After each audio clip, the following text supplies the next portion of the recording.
Oh, I agree.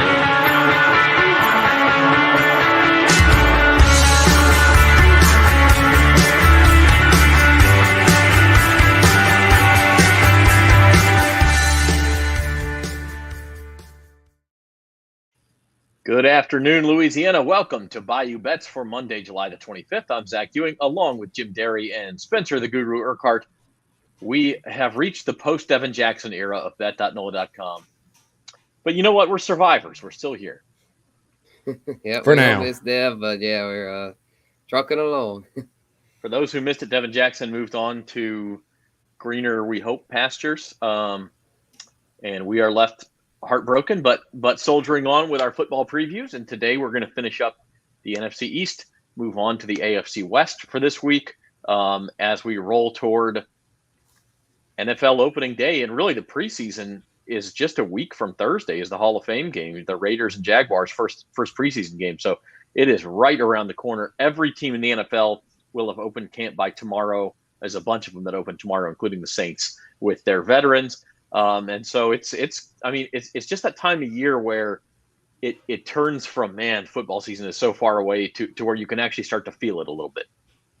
Yeah, it definitely is. And I mean, this is the fun time of year for guys like us. So we're getting into not just the previews, but just trying to look ahead and find some futures we like. And there are values to be had still. Oh, yeah. Absolutely. And one of the values you can find is at Caesar Sportsbook. I'd like to remind you that we are brought to you by Caesar Sportsbook, and you can get a free $1,500 or risk-free $1,500 bet with your first deposit. For new users, go to NOLA.com/Caesars to cash in on that opportunity. And basically the way it works is you bet on anything you like up to $1,500. If you lose, you get that money back in your account in the form of a bonus, and you can bet it again. By the way, I went to the dentist not that long ago, and I was afraid I was going to be too numb. And now I'm finding out that I'm okay as long as it's not the B sound. The bet. I really had to work on that B sound. So Good thing we're not doing Baltimore or the Buffalo Bills today. yeah. So if I sound a little lethargic, then that's why. Mary Bell says she can't wait, but she's still missing Drew. Oh. Is she miss Drew, or does she miss what Drew was? I mean, I think the thing with Drew was that you knew week in and week out whether the Saints were going to win or lose, or whether they were good or bad. Like, they were going to be fun. They were going to entertain you. And they still will. Last year, that I said I couldn't smile. As long as Jameis stays healthy. That second half was not there very entertaining. I got to see Archie a few weeks ago. He's doing fine. Can he play quarterback? I don't think he could play quarterback anymore. He has a cane to get around. Probably not a good idea on an NFL field. But yeah, I think last year a little bit of that was missing because there were some games where you were like, I think the Saints could win, but they're really going to have to slog their way through this, like they did the second game against Tampa Bay, and then after that it got worse when all of their quarterbacks were hurt and they were starting Ian Book against Miami, and it was just sort of like, this is not fun anymore. So I do get that, CC, but I think this year will be better as long as Jameis stays healthy. Yeah, I think as long as Jameis isn't needing Archie's cane, we're good. There you go. Let's move on in a few weeks. And Scott raises a good point here too. No receivers last year. I mean, the hope is if Michael Thomas is back, I would say at least in time to play one preseason game or part of it, just to get out there and run around a little bit. And then also Chris Olave added through the draft and Jarvis Landry added through free agency. So the receiving core should be much stronger. Marquez Callaway still? Yeah, I think Marquez Callaway goes from being number 1 to number 4, right? Yeah, that's what I was saying. That's the big key, I feel like, is having the guys like Callaway, Hardy, and Traquan just being the guys that come in here and there rather than being the guys that you're having to heavily target. And as we saw last year, they couldn't handle that. But I think as the compliments, they'll be just fine as long as the big three are out there and doing their thing. Zach, I think somebody's going to get cut this year that's going to be a shocker. And I'm not saying him per se, but somebody like a Traquan Smith. Gonna have to, right? I mean, it's especially if the Dejon Dixon or some of the other UDFAs show out. Yeah, You have to. Lil Jordan Humphrey's been on the roster the last 3 years. I don't nice. think there's room for a guy like that this year. Not if everyone's healthy. Nope. There's going to be a surprise cut and or two. And on offense, it just goes to show you how deep they really are because, you know, we may be surprised at the name, but I don't think we're going to be surprised if a big name gets cut. I mean, how much time do you give a guy like Traquan Smith? Yeah, and he doesn't really offer anything on special teams, or at least Hardy and Callaway have the return ability. So I think that keeps their roster spot safe. But yeah, Traquan, that's he's very much on the bubble, I feel like. I agree. I think he's fighting. And then what you'll see is some of those guys pop up on rosters around the league. And that, of course, that brings up that awkward moment where they make a big play against the Saints. Oh, what the hell are the Saints doing? But you look, I mean, these guys are good players. Somebody's going to get cut. And the other teams around the league aren't as deep, and they're gonna fit on those rosters. And this is what we call a professional segue, because now we're going to talk about one of those teams that's not as good and not as deep, the Washington Commanders. The last team from the NFC East, we talked about the Cowboys, Eagles, and Giants last week. Now we're on to the Washington Commanders. I will say this, we say they're not as good and not as deep. This is where I just think you can highlight how much value there is on the Saints, because the Commanders are only plus 160 to make the playoffs. Like, I feel like that should be double that. Am I missing something, Jim? I don't think you're missing anything. I don't understand Carson Wentz, here we go with the name quarterback again. So people are thinking that this team's going to be better. I don't think they're any better. I don't think they have a lot of depth. I think they still count on Terry McLaurin too much. He's going to get double teamed. I know there are some other additions there. I mean, Logan Thomas is supposedly healthy at tight end. We'll see. But I just don't think that, Antonio Gibson gets hurt. I don't understand why this team has the odds that they have. I think there's value on this under win total. They are in an easy division. They do have an easy schedule, so maybe that helps them a little bit. But I am definitely down on the Commanders, and I think there are values to be had with unders here. And even to make not make the playoffs at minus 190, I don't think you're going to see a wild card out of this division, which means, are they going to win the division at plus 500? There's definitely no value there. I'm not touching them there. And I think no to make the playoffs is a good value, actually. 2 years ago, the Commanders, then, of course, the Washington football team, we're going to mess that name up at some point this year. I promise you that. I've already messed it up. But they did have a pretty good defense led by Chase Young at defensive end. Last year, that regressed a little bit. So if there is an area for optimism, I think it's on that side of the ball where they're kind of like the Saints were last year, where they're real difficult to score against and they're doing just enough on offense and putting themselves in good field position to where, maybe they sneak out 8 wins. But Spencer, from a fantasy perspective, I don't see a ton there outside of maybe Terry McLaurin. No, yeah, I don't like him for fantasy because I don't see where Carson Wentz is going to just come in and set the world on fire. This will be his third team in 3 years and arguably the worst team he's been on out of the 3.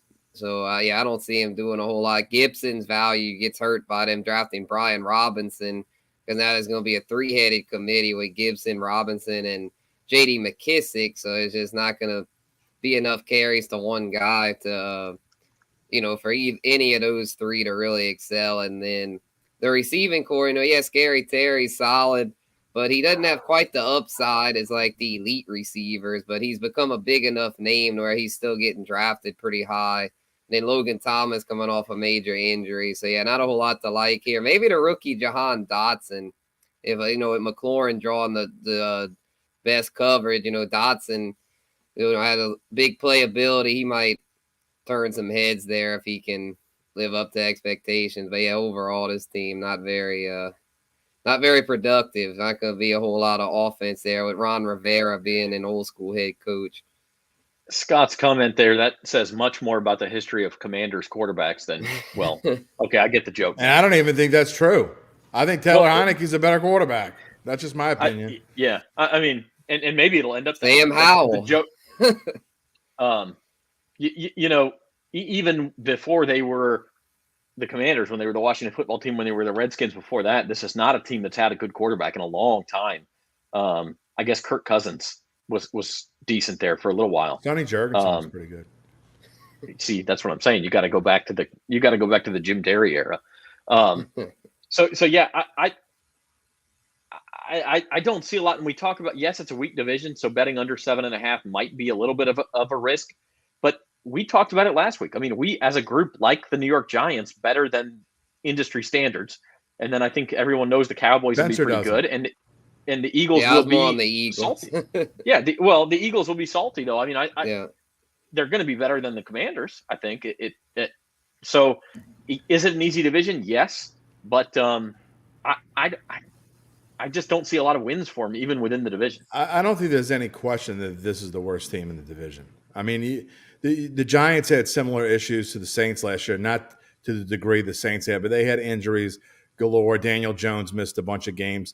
Saquon was still coming back from injury. I think he's going to have a big bounce back year. Their receivers were all over the place. I think this is a year where the Giants definitely leapfrog the Commanders. I think they're better than the Eagles, but whether Spencer's right and the Eagles take the next step, I'm not sure. But there's just, I mean, to me, I think Washington is the worst team in the division. My advice to you, Erica, should my dad burn his Dak Prescott jersey now, wait for another playoff heartbreak. Well, you know it's coming. Why not? Just, always a Louisiana native. We got to give him a little bit of a break. Yeah, I mean, Dak's solid. I mean, he's just, we gave him crap being the Cowboys quarterback. But no, definitely don't burn his jersey. It's not his fault he's playing under Jerry Jones. And Mike McCarthy. More to the point, Mike McCarthy. Yeah. I'm going to be eating crow later because I still think the Dallas Cowboys have a chance. And you can mark this and do Devin's not here, so you'll have a harder time marking it. But mark this down. I think the Dallas Cowboys, I mean, I don't want to rehash what we've already talked about, but I think they have an excellent chance. I think there's values there. And if they can get going and make a run with this schedule that they have, they could be a top seed in the NFC, which gives them a prime run to the Super Bowl. I mean, people don't want to hear that because they hate the Cowboys, but I think the Cowboys are in great shape. Again, go take a look at their schedule. If it's not, it's ranked 29th in the NFL, but it's one of the easiest for sure. And I think Dallas is primed to have a really good season. And you may be right, Jim. I just don't trust them once it comes to the playoffs. Plus 115, a little bit too low for me to bite on those division odds. We talked about this last week. I like the Giants at 8-1. I think that's worth a flyer. Any other final thoughts as we wrap up the NFC East before we move on? I know, Spencer, you said you take the Eagles at plus 185. Yeah, if I had to pick one here, I'd probably go with the Eagles. But I was talking with a buddy of mine yesterday, and he brought up a theory that I feel like maybe could have some weight to it. Going back to the days of Brian Dable used to be on the Patriots staff back when they had Jimmy Garoppolo. So he was saying, what if Daniel Jones, it's looking rough for him, and Dable gets aggravated and was like, all right, we're bringing in Jimmy Garoppolo. I think that could actually upgrade the Giants. They'd have to be in contention to do that. I don't think that's something that would happen. Maybe would happen midseason. It would have to be something kind of weird because I don't think they're ready to give up on Daniel Jones, which is one of the main reasons why I think they brought Dable in. I think they really want Dable to develop Daniel Jones, and I would be surprised if they don't at least give him the full year unless he just completely collapses. And I could see that happening if Daniel Jones were to get hurt. Yeah, maybe if they keep if the 49ers keep Jimmy and then the Jones mid-season he's either hurt or has 15 picks, then I think they make the move. Of course, if he's got 15 picks, they're probably not in contention. So, before we move on to our next division, I got a comment from Scott here. I want to put. Oh, whoops, missed that one. No, I'm sorry. It's from Ardwan. Any word on Quan coming back? It does not look like the Saints are going to sign Quan Alexander. They're pretty happy with Pete Werner at that spot at linebacker, and Quan's expensive. And look, as much as Quan Alexander has done for LSU and the Saints and this state, and as good as he was, this is a young man's game, and they like what Pete Werner can give you. I think if they were going to re-sign Quan, they would have done it already. I don't think they would wait to go into camp without re-signing him. And if you talk to Jeff Duncan from the get-go, he was saying from early on he didn't think Quan fit in with the plans of this team. So I think they're moving on. Yeah, that's sort of the tough part of the business is you got to say goodbye to your favorite player sometimes before maybe you think you're ready to, or before you think they're completely are over the hill. Quan Alexander might catch on somewhere and play pretty well, but he's going to be expensive compared to Pete Werner. and he's got an injury history, and look, New Orleans, I just think they're looking for upgrades in other places. So with that said, let's move on to the AFC West, and that is our division for this week. Once again, what will happen is Jim every Tuesday, Wednesday, Thursday, and Friday will release one team and make a pick on their win total, or say no pick on that win total. I'm not sure. And then he'll also have Adam Chernoff of Covers.com, who's a very sharp bettor, gambling expert, especially on the NFL. And he will give his take, whether he agrees or disagrees with Jim, or whether he's staying away. And we're doing that. Each week will be a new division. This week is the AFC West. So I believe tomorrow we have the Broncos up first. Is that right, fellas? That is correct. Yeah. We're starting with Denver tomorrow, going in alphabetical order by city. So it's Denver, Kansas City, Las Vegas, and LA. And it's a fun division. I mean, all four of these teams potentially could have a winning record. And last year they were all pretty good except for Denver. So I think this is a division where you get the extra playoff spot. I think you easily could see I'd be shocked if you don't have two, and easily could see three teams from this division go to the playoffs. I don't want to give any spoiler alerts. You'll have to watch the previews to get my picks, but and to get Adam's picks as well. But there are definitely some values here. There are some, we talk about whether Russell Wilson makes that big of a difference with the Broncos. Is Justin Herbert ready to be a top 3 or 4 quarterback? Maybe he is already. Derek Carr's got a new weapon in Devontae Adams. And, I mean, you talk about Kansas City. Here's one spoiler alert. Their over-under win total is 10.5, and they still have a guy named Patrick Mahomes. I know they lost Tyreek Hill, but they bring in Juju and Marquez Valdez-Scantling, and and they've shored up their running game, I think, with Ronald Jones. So, spoiler alert, I think you can see where I'm going with Kansas City. But it's in a very interesting division. We had a lot of fun with it this week, and each day, starting tomorrow.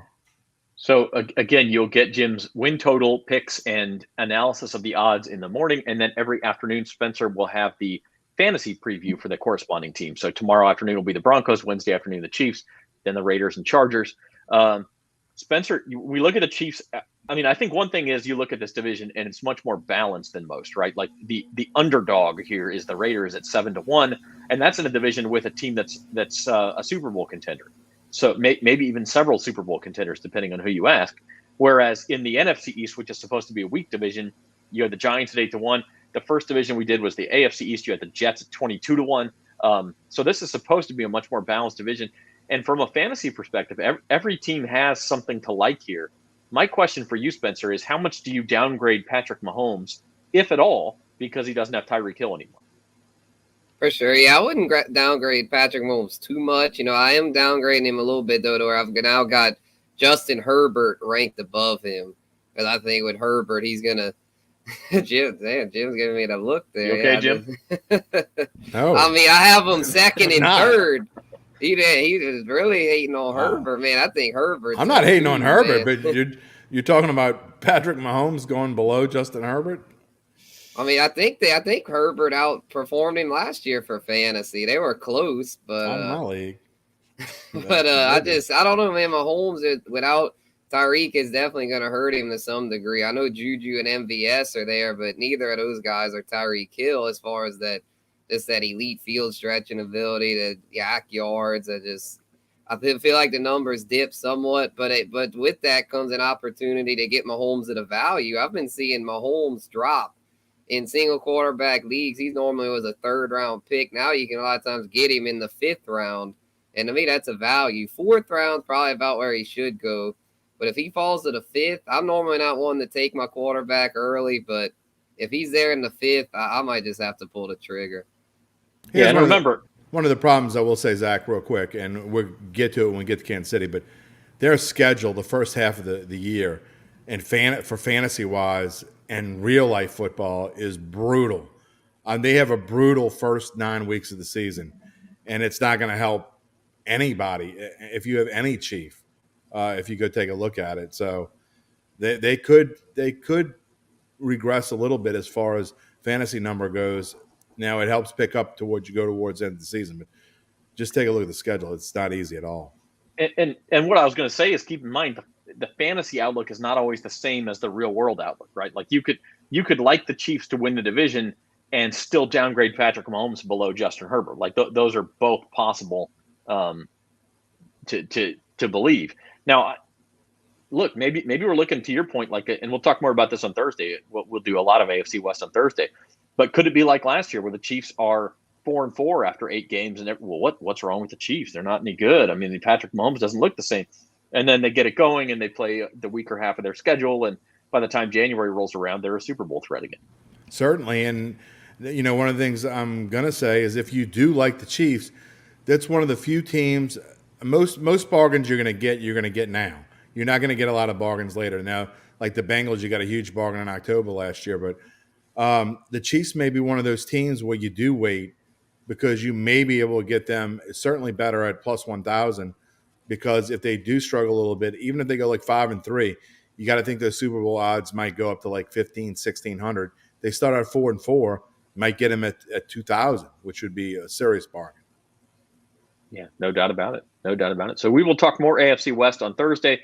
We'll do the Broncos, Chiefs, and Raiders, the first 3 teams, and then we'll hold off on the Chargers until next Monday and kind of do like we did with the Commanders today and wrap up the AFC West and then move on to the NFC West. And we'll have real live preseason football to talk about next week too. Like I said, the Hall of Fame game coming up in just 10 days. So it is coming. You're watching Bayou Bets on bet.nola.com. And by the way, some exciting news.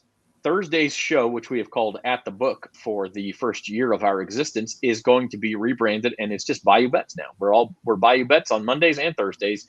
Felt like we'd simplify everything, and that's the name of our newsletter too, which you can sign up for at bet.nola.com. And is it exciting for everybody, or is it just exciting for us? You think people are like talking about it at the dinner table? No, hey, they changed their name. It simplifies things. And I think that's good because people say, well, I'm going to go watch Bayou Bets. And we used to, our Thursday show is actually called, well, we don't have to do that anymore. So, I'm going to ask my wife tonight at dinner, and I'm going to see if she gets excited about it. Well, I want you to report back on the next episode of Bayou Bets on Thursday. I most certainly will. The first Thursday edition of Bayou Bets. So moving on to a couple of other things here on the Monday edition of Bayou Bets. Yesterday was the NASCAR race at Pocono. And it was a fairly standard race until after it ended. What I mean by that is that it turned into one of the strangest gambling events of the year, or maybe of any year. Denny Hamlin had apparently won the race at Pocono, and then he and Kyle Busch, who finished second, both failed post-race inspection. And so the official results show. You'll see at the bottom of your screen here, Denny Hamlin and Kyle Busch finished last and second to last. And the leader was Chase Elliott. The winner was Chase Elliott with 0 laps led. In fact, the top 3 finishers in the race didn't even lead a lap of the race. So that's just bizarre from a real world perspective. But from a gambling perspective, it was chaos, Spencer. Yeah, it definitely was. And I was reading more about it, like how other books handled it. I think it was either DraftKings or FanDuel. They just paid out Denny Hamlin's people, and then that was it. They didn't. That's just they paid it out as soon as it ended. Where Caesars waited until the official results, and so ended up paying out the Elliott people, which he ended up with credited with the win and the points. It's crazy though, because this hadn't happened since 1960, where a driver was literally stripped of a win. I mean, they've had post-race penalties before where drivers would lose points, but they usually still, in the history book, still get the win. But they literally stripped the win, and not only the first place, the second place from Kyle Busch. A similar. Made sense because they're, similar cars, same manufacturer, same team, but just a shocking turn of events there because, it's been, 50 years since this has happened. Yeah, it's crazy. And look, from a sports betting perspective, what it goes to show you is know your house rules.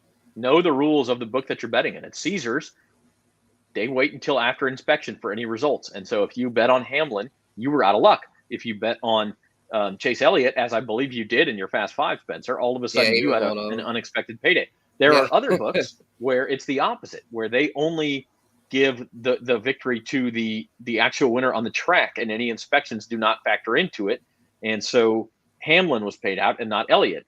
And that stuff's all published on these sports books, so you can look it up.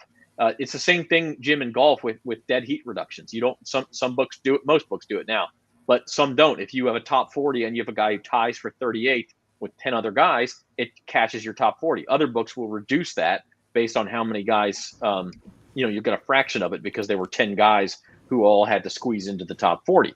So, know your house rules. Sometimes ties are losses too. You have to really pay attention to that and look ahead and know what you're betting before you bet it. Because, look, I mean, we're all guilty of not understanding the rules, and then we think we ought to get paid on something, we don't get paid, and then you're wondering why, and you're screaming and blah blah blah, and then you're saying the books are crooks and all this stuff. But you got to know the rules before you bet it.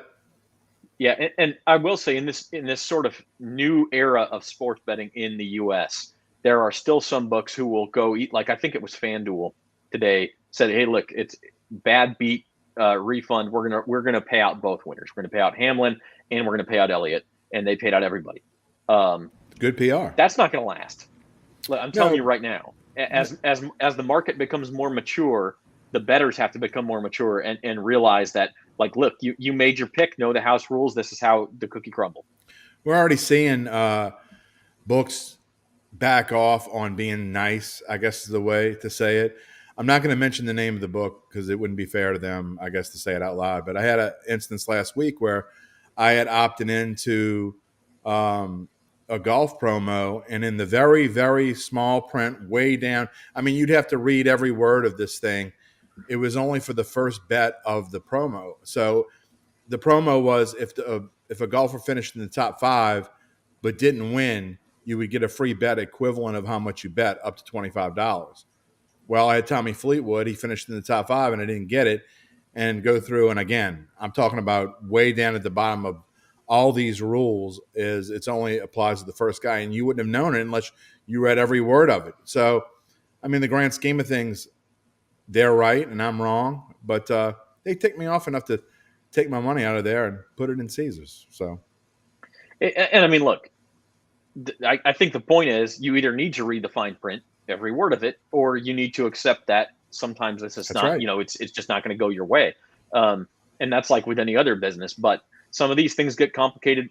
Spencer, you watch a lot of NASCAR. This is unprecedented. I mean, I don't think we expect it to happen a lot, but it is a good lesson. Yeah, for sure. And they're getting more strict about this kind of stuff because of the new next gen car, because they made it a point to where teams, like every team's like base of the car is like the same. Like they want it to be to where the teams with money can't get a huge advantage over the smaller teams. And so while this it's the opposite of Formula One is what you're saying. Yeah, pretty much. Yeah, they want it to be, where Formula One tends to be, the Ferraris, Mercedes, or NASCAR, they want it to be as like competitive as possible. So to where even the smaller teams can have a chance to win, which it's been that so far. They've had 14 different winners on the season, and so it's definitely they've accomplished that, and they haven't had too many penalties. This is the biggest one so far. They had another big one a few weeks back in which a driver, Brad Keselowski, lost like 100 points. I don't think he finished too high in that race, so I don't think they like stripped his result, but they did take a lot of points from him, so it definitely hurt his playoff chances. So they're not joking about this stuff. They're definitely cracking down on it, and this was a huge wake-up call, I'd say, for all the teams and drivers and bettors, for those who like to bet a wager on the NASCAR. Definitely don't celebrate till inspections are through. They want it to be more competitive, unlike NCAA football. Yeah. yeah, because there's no NIL. They need to get some NIL restrictions, or else that's going to get really out. We are on a roll today, because that is another professional segue right there. Want to talk a little college football to end the show, because college football season, you talk about NFL being around the corner. Well, college football season actually starts with some games 2 weeks before that. August 27th, there are some games. And so today we take a little look at the Heisman race. And it's interesting. Bryce Young won it last year. He is the second choice behind C.J. Stroud. And I think part of that is just voter fatigue. They don't like betting the same guy or voting in the same guy 2 years in a row. And part of that may be that he splits votes with the fourth name you see there, Will Anderson, who's getting a lot of steam. He's had a couple of big bets put on him. Starting to become a real possibility, maybe, that you have a defensive player in the Heisman mix. I know a lot of people say I'll believe it when I see it. But just anecdotally, boy, you hear a lot more buzz about Will Anderson than you hear about most defensive players preseason. Yeah, and Bryce Young, I mean, to me, just knowing voters, I mean, I know a lot of Heisman voters, you're going to have to – he would have to, like, be the clear and obvious choice to win. So I'm not sure that there's value there right now. So, but I wish I could channel my inner Devin Jackson and find, is there anybody from Western Kentucky on this list? Or Central Michigan somewhere? And all kidding aside, but I mean, if you're looking for a long shot, I mean, I was watching some highlights from Tyler Van Dyke today. I don't know why I was, but I was. And I think the ACC is going to be interesting this year. And I think that he could, if there's a surprise team in that conference, it could be Miami. And I think at 35-1, I kind of like his odds right there. I certainly think he has a chance to be one of the guys going to New York later on. Yeah, and I'll point out Caleb Williams. I mean, I know. Listen, he only played 10 games last year. Maybe it wasn't even that. It was 8 or 9 games, and was in the Heisman conversation at Oklahoma. Now that he and his coach have both moved on to LA, but is there any reason that Caleb Williams couldn't do the same thing out against Pac-12 schedule? It feels like he could put up some big numbers in a big media market and maybe get some steam for this award. I do think Stroud is a worthy favorite. The way Ohio State is, the way their offense has been, it's C.J. Stroud's award to lose, at least from a preseason perspective. And then the other thing I'll say, guys, is that down below you see some interesting odds from an LSU perspective. Miles Brennan, 50-1. Jaden Daniels, 80-1. Of course, they're going to have to win the job before they can make a Heisman run. Max Johnson, who transferred to Texas A&M, is 75-1. The one I kind of like is a flyer on Kayshon Boutte at 100-1. If he has a Jamar Chase type final season at LSU, again, it's very difficult for a wide receiver to win the Heisman, but it did happen a couple of years ago. So I don't hate that for a couple dollars at 100-1. Well, the one thing I'll say about C.J. Stroud is I think the Big Ten is going to be down this year. I don't think. I mean, the Big Ten to me is never great. I know they get overhyped and everything, but I think Ohio State is clearly the best team in the Big Ten, and I think he's going to have some huge games. So there's a reason why he's the favorite. He should be the favorite. As far as some of the other guys you talked about, I mean, sure, if you want to lay a buck down on Kayshon Boutte, you win $100 if you win. Why not?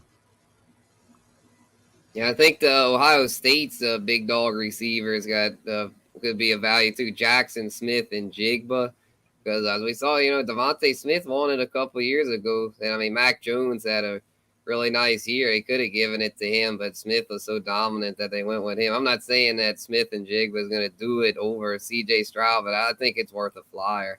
Kind of like with Boutte. Going to look up Smith and Jigba's odds here because I did see him on the list. He is 40-1, so he's just kind of below this first list of guys. So 40-1 on Jackson Smith and Jigba. Nick, you were looking for Devin's Maxion picks. How about a long shot Heisman pick from Spencer the Guru instead? Maybe Devin will set up a Patreon or something for I would subscribe for some Mac and Mountain West picks and stuff. Yeah, maybe some Sun Belt picks. Yeah, 3 for 3 in transitions. Here we go. Sunbelt Media Day is Wednesday down in New Orleans at the Sheraton, I think, in New Orleans. So here's your Sunbelt Conference odds. They did come out with the preseason media poll today. A little bit interesting. One thing you like from the Ragin' Cajuns perspective, and yes, Billy Napier is gone, and Michael DeSormo is a first-year head coach. He does have a lot of continuity. The other thing you like is they are in by far the weaker division of the Sunbelt.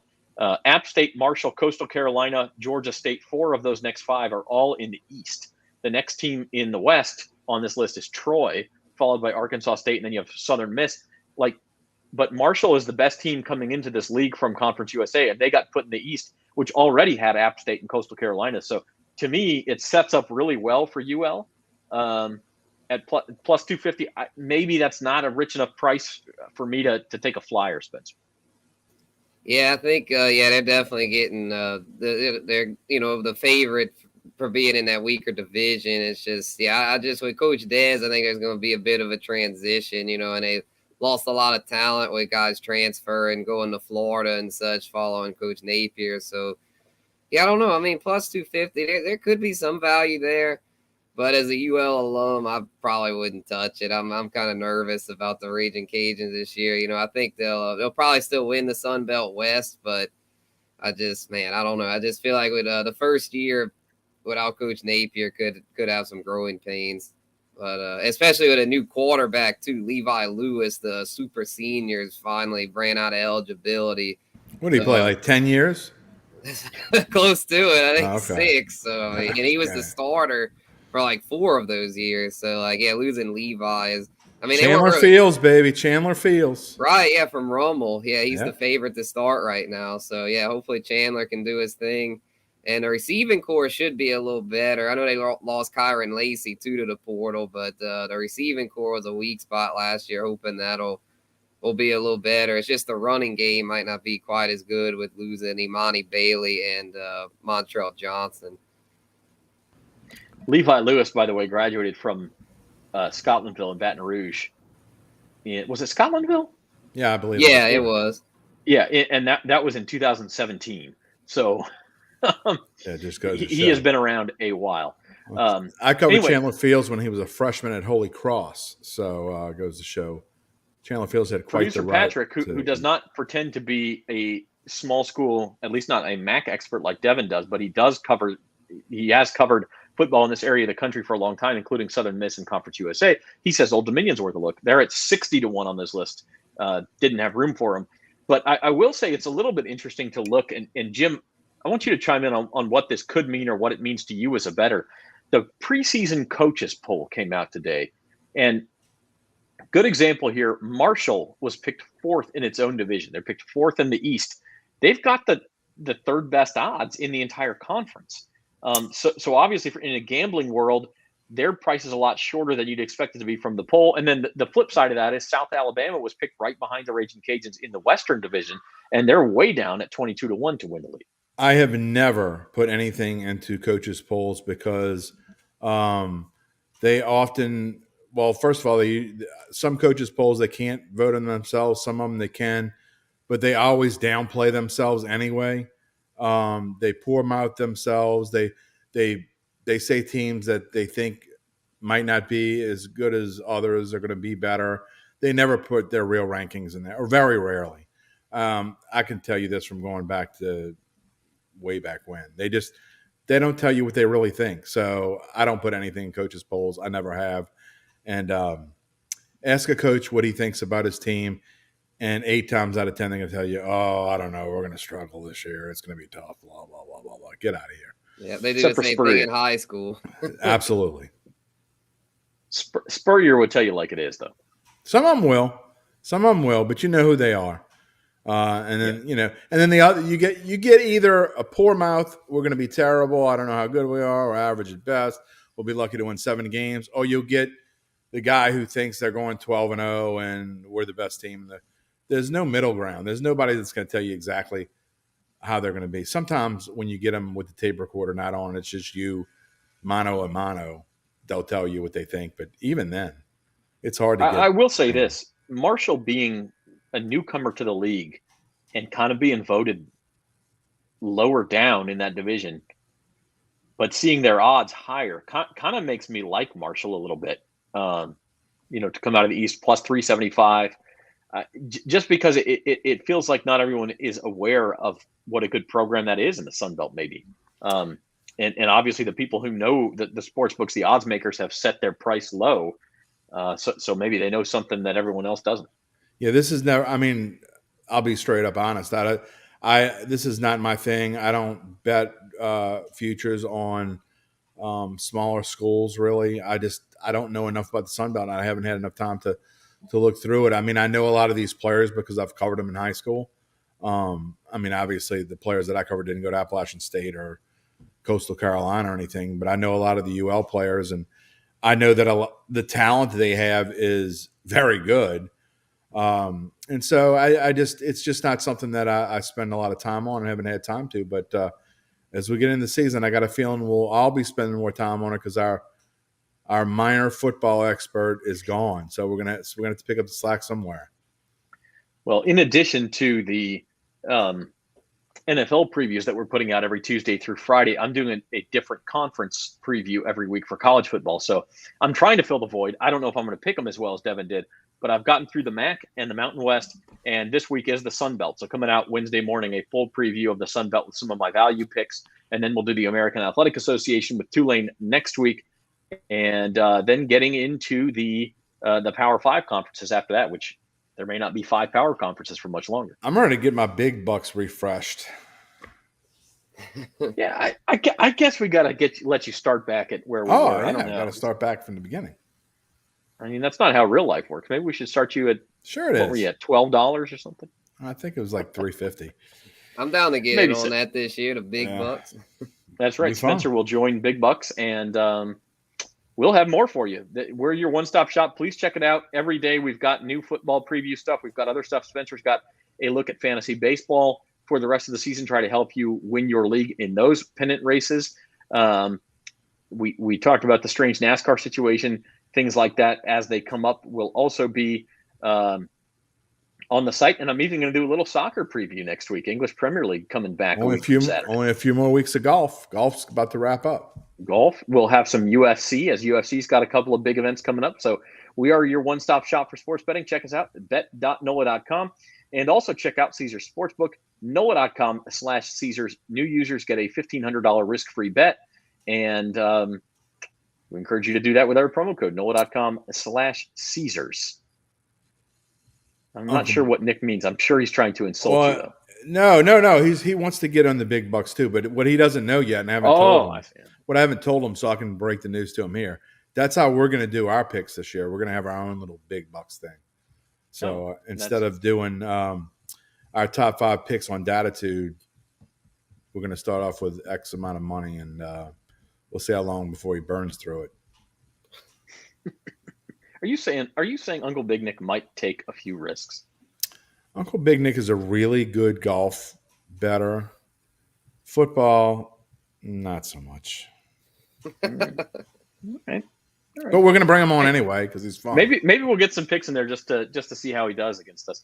I also, it would be fun. We'll talk about this offline, but we need to bring random people from our lives in to make picks against us on various weeks to see if Jim's wife can beat him picking the NFL one week. My wife, I can bring the 6-year-old in. She'll probably beat me.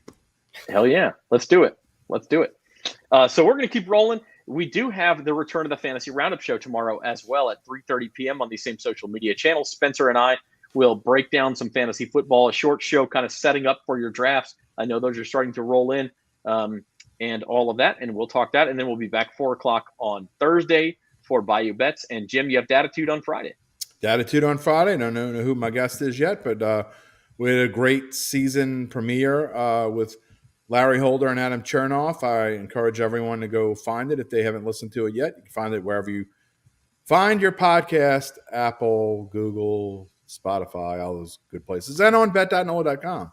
So we had a great first episode of the season, and we're looking forward to getting rolling here. It won't be long before we're doing 3 episodes a week again. So there you have it. Lots of places to find us, lots of places to read us. Thank you for checking us out and spending some time with us on this Monday. For our producer, Patrick McGee, and for Spencer the Guru and Jim Derry, I'm Zach Ewing. Have a good day, everybody.